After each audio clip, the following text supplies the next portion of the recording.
meron akong gagawin isang Everest na 43 inches na Smart TV. Ang kanyang issue ay hindi gumagana sa universal remote control na may pangalan na Huayu.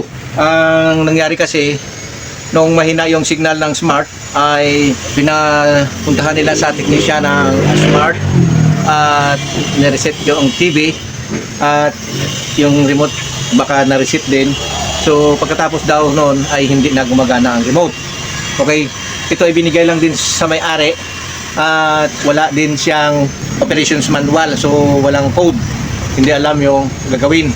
So dinala sa atin at ito na, gawa natin ng paraan.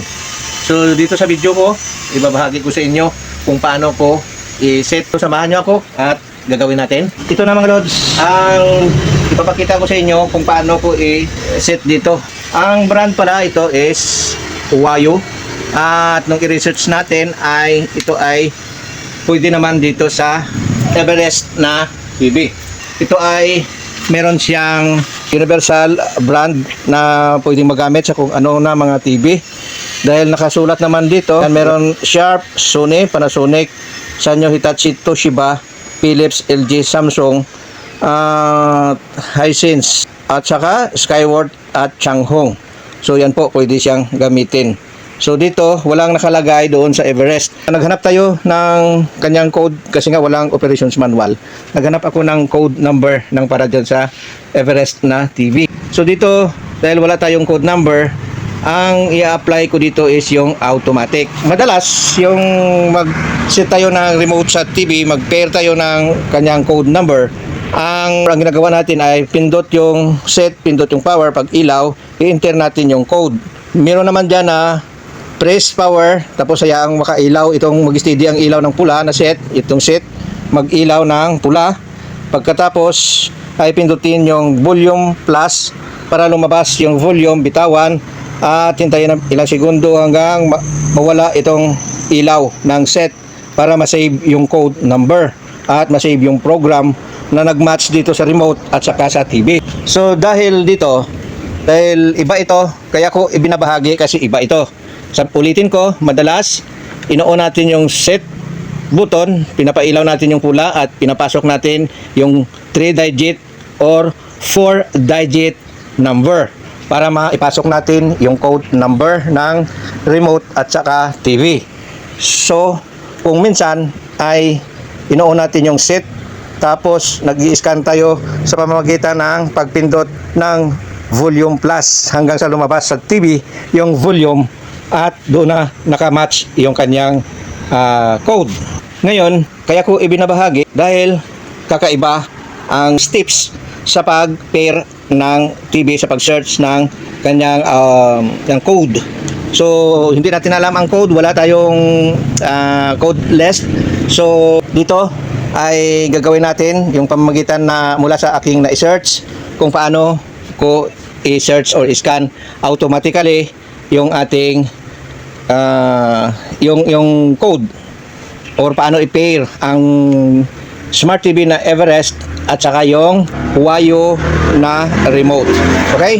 So ang gagawin natin ay i-plug in natin yung TV. Naka-standby ang power. Kailangan po yung TV natin ay naka-on totally, naka-power on. Hindi lang naka-standby, kung di naka-power on. Kasi kung naka-standby yan, hindi natin makikita yung display ng volume na lalabas. Kaya nga, kailangan meron ng liwanag ang screen or meron ng display para makita natin yung response ng ating TV. So, pindutin natin yung remote. Ayan, hindi na po gagana. Ngayon, ang gagawin natin, power on natin ang TV. Dito sa ilalim, dito sa may pangalan na Everest, nandito po yung kanyang power switch on. Okay, ayan, nag-on na, lumabas. Hintayin po natin na lumabas yung kanyang display, hindi itong brand display. Hintayin natin makatapos kasi naglo-loading pa yan. Okay, hintayin lang natin saglit, ayan, lumabas na. Sabi ng customer na itong highlight na puti ay lumilipat po yan dito, papunta doon sa dulo. Pag na-i-press itong kanyang cursor, left and right cursor, up and down, gumagana po yan. Okay, wala. Kita nyo ba? Hindi lumilipat. Okay, So, hindi lumilipat. Ngayon, ang gagawin natin is pindutin natin itong set. Huwag nating bitawan. Steady na pagpindot lang. Hintayin natin lumabas yung volume display dito.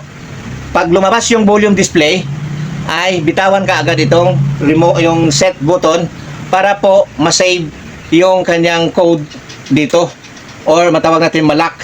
Okay, bitawan natin pag lumabas ang volume. Ang susunod natin gawin, pindutin ang power para ma-check natin kung gumana nga itong remote dito sa TV.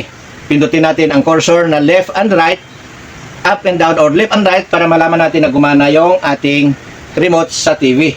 Okay? So, habang nakaganyan siya, ganyan yung display. Pindutin natin itong set.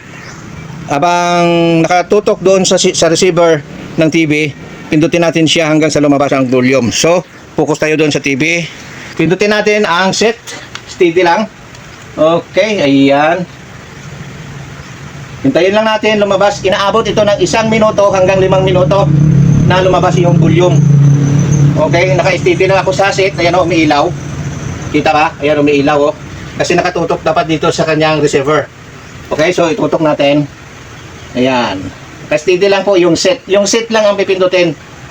Okay. Hintayin lang natin na lumabas.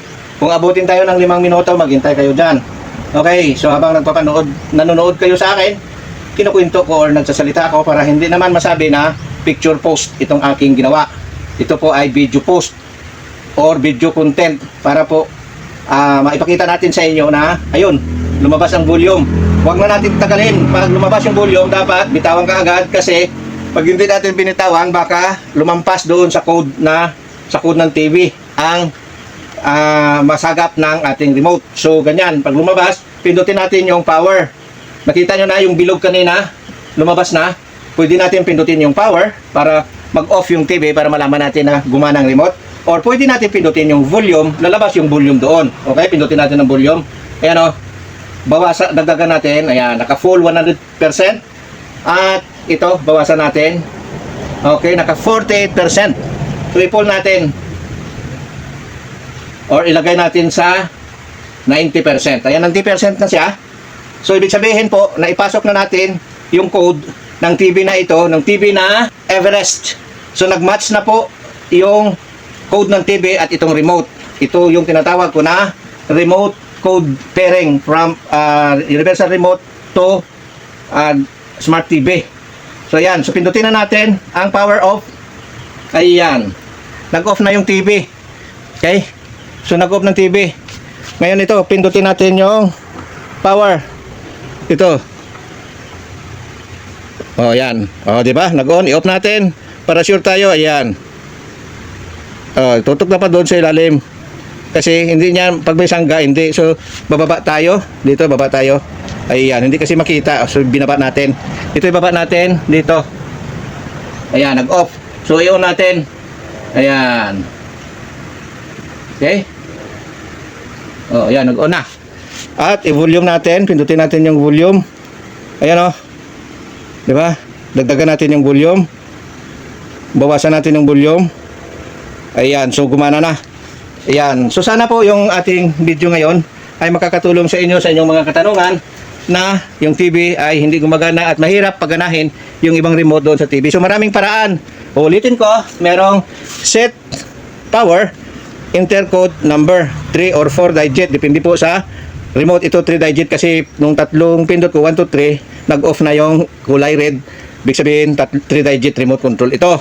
Ngayon, ginawa natin, gumamit tayo ng tinatawag natin na auto search ang ating ginawa. So nagpindot lang tayo ng set at hindi natin binitawan hanggang sa hindi lumabas yung volume display. Pag lumabas ang volume display, kaagad-agad bitawan itong set button para po ma-save yung code ng TV. So yan lang po yung video natin sa ngayon. Maraming salamat. Shout out po sa inyong lahat, sa lahat po na walang sawang sumusuporta sa aking channel. At sa ating mga kaibigan dyan, pasensya na po at hindi ko kayo maisa-isa. So maraming salamat. God bless at mabuhay ang lahat po ng mga vlogger. Okay? So hanggang dito na lang. At kung hindi ka pa nakasubscribe, subscribe na po. Like and share na din. Maraming salamat.